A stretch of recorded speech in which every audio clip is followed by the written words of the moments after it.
Hi friends, எல்லோரும் எப்படி இருக்கீங்க? ரொம்ப நாளுக்கு அப்புறம் திரும்பவும் ஒரு வீடியோ, ஸ்நாக்ஸ் வீடியோ. இப்போ பார்த்தீங்கன்னா, குழந்தைங்க ரோட்டு கடையில் காளான் பூரியோ, பானிபூரியோ கேட்டு ரொம்ப தொல்லை பண்ணுவாங்க. ஆனால் நம்ம ஹெல்த் இஷ்யூக்காக அது வாங்க மாட்டோம். நம்ம வீட்லேயே ஈஸியாக எப்படி செய்கிறதுன்னு பார்க்கலாம் வாங்க.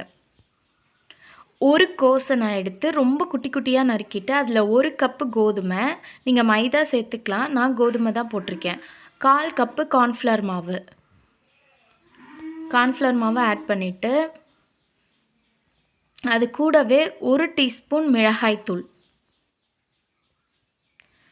1 டீஸ்பூன் கரம் மசால் தூள், தேவையான அளவு உப்பு,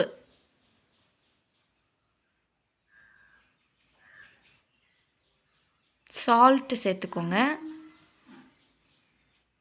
இப்போது இதில் லைட்டாக தண்ணி தெளித்து இதை வந்து நம்ம பிசைஞ்சு எடுத்துக்கலாம்.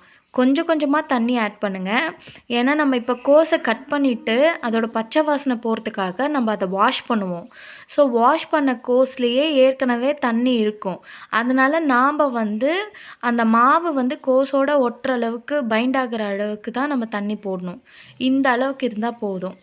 இப்போ பாருங்கள், எடுத்து ஒரு வடையை தட்டினா வரும் இல்லைங்களா, அந்த ரேஞ்சில் இருக்கும் போது ரெடி ஆயிடுச்சுன்னு அர்த்தம். இப்போ இது இப்படியே இருக்கட்டும். இதை அப்படியே வச்சுட்டு நாம் வந்து பொரிக்கிறதுக்கு ரெடி பண்ணிக்கலாம் வாங்க. ஒரு அகலமான பாத்திரத்தை எடுத்து ஸ்டவ்வில் வச்சுட்டு அதில் ஆயிலை போட்டு ஆயில் நல்லா சூடாகிற வரைக்கும் விட்டுடலாம். நல்லா ஹை ஸ்பீடில் வச்சுட்டு ஒரு இதை எடுத்து போட்டு பார்த்தா பொரிஞ்சதுக்கப்புறம் இப்போ குட்டி குட்டியாக போடுங்க. ஏன்னா அப்போ தான் உள்ளாரெல்லாம் நல்லா வேகும். ஸோ வடை மாதிரியே குட்டி குட்டியாக ஒரு 5, 6 போட்டு எடுத்துக்கலாம் ஒரு டைமுக்கு.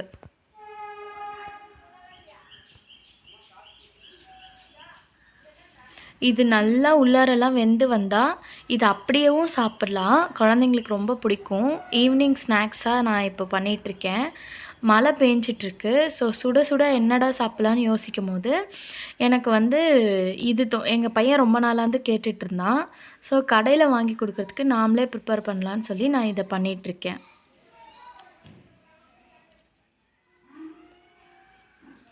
இது நல்லா வெந்து வரணும். இது நல்லா வெந்ததுக்கப்புறம் இதை வந்து நம்ம இதே மாதிரி மீதி இருக்கிற எல்லா மாவையும் போட்டு எடுத்துடலாம். பாருங்கள், இப்போ நல்லா வெந்துருச்சு.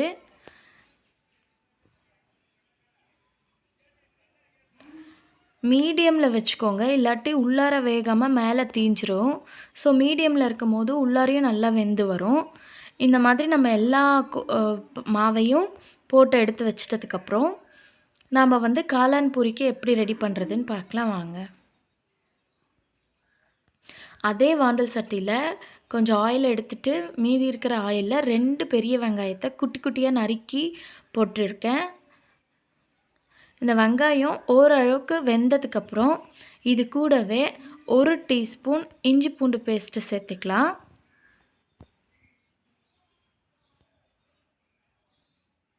பாருங்கள், நல்லா வெந்துருச்சு.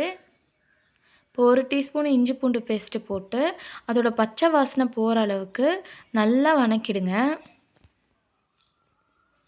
அது கூடவே வாசனைக்கு கொஞ்சம் கருவேப்பிலை ஆட் பண்ணிக்கலாம். கருவேப்பிலை, வெங்காயம், இஞ்சி பூண்டு இதெல்லாம் பச்சை வாசனை போய் நல்லா சுருண்டு வர வரைக்கும் வேக வச்சுட்டு 3 பழுத்த தக்காளி எடுத்து அரைச்சி அதோட ஜூஸை இதோட ஆட் பண்ணிக்கலாம். கடையில் இந்த தக்காளி ஜூஸுக்கு பதில் தக்காளி டொமேட்டோ சாஸ் யூஸ் பண்ணுவாங்க. பட் நாம் ஃப்ரெஷ்ஷாக தக்காளியை அரைச்சி போட்டுக்கலாம். இந்த தக்காளி எல்லாம் நல்லா வெந்து எண்ணெய் பிரிஞ்சு வர அளவுக்கு வேக விட்டுடலாம். இப்போ நல்லா வெந்ததுக்கப்புறம் மசாலாஸ் ஆட் பண்ணிக்கலாம். நான் ஆல்ரெடி மிளகாத்தூள் சேர்த்துருக்கேன். திரும்பவும் 1 டீஸ்பூன் மிளகாய்த்தூள், 1/4 டீஸ்பூன் மஞ்சள் தூள், 1 டீஸ்பூன் தனியாத்தூள், ஒரு 1/2 டீஸ்பூன் கரம் மசாலா தூள், இதெல்லாம் போட்டுட்டு இதை நல்லா மிக்ஸ் பண்ணி விட்டுருங்க. இந்த மசாலாவோட பச்சை வாசனைலாம் போயிட்டு, தக்காளி, மசாலா இதெல்லாமே நல்லா பைண்ட் ஆனதுக்கப்புறம், இது கூட நம்ம ஏற்கனவே பொரிச்சு வச்சோம் இல்லைங்களா? அத ஆட் பண்ணணும். அதுக்கு முன்னாடி இது திக்காகறதுக்காக 1 டீஸ்பூன் கார்ன்ஃப்ளவர் மாவ தண்ணீல கரைச்சு கொண்டு வந்துரலாம். 1 டீஸ்பூன் கார்ன்ஃப்ளவர் மாவு, அதில 1 டம்ளர் தண்ணி. இத நல்லா கரைச்சிட்டு, இப்போ நல்லா வெந்து வந்துருச்சு இல்லைங்களா? ஸோ அது கூடவே இத ஆட் பண்ணிக்கலாம். இந்த தண்ணி ஆட் பண்ணும்போது, நம்மளுக்கு வந்து காளான் வந்து சாப்பிட்றதுக்கு நல்லாருக்கும். கொஞ்சம் கெட்டியா இந்த மசாலா கெட்டியாகறதுக்காக நம்ம வந்து அந்த கார்ன்ஃப்ளவர் மாவோட தண்ணி ஆட் பண்ணுறோம். நல்லா ஒரு கொதி வந்ததுக்கப்புறம், நம்ம பொரிச்சு வச்சோம் இல்லைங்களா காளான், கோஸு. காளான் கிடையாது. ஆனா கடைங்கள்லேயும் கூட கோஸை வந்து காளான் பூரின்னு தான் சொல்கிறாங்க. ஸோ அந்த கோஸை வந்து நல்லா போட்டு ப்ரெஸ் பண்ணி விட்டுறலாம். தனித்தனியாக வர அளவுக்கு நல்லா ப்ரெஸ் பண்ணணும். உங்களுக்கு தேவைன்னா நீங்கள் வந்து ஒரு கோஸு, ஒரு தேவையான அளவுக்கு காளான் வச்சும் இதை பண்ணலாம். குட்டி குட்டியாக நறுக்கிட்டு சேம் இதே தான். பாருங்கள், காளான் பூரி ரெடி.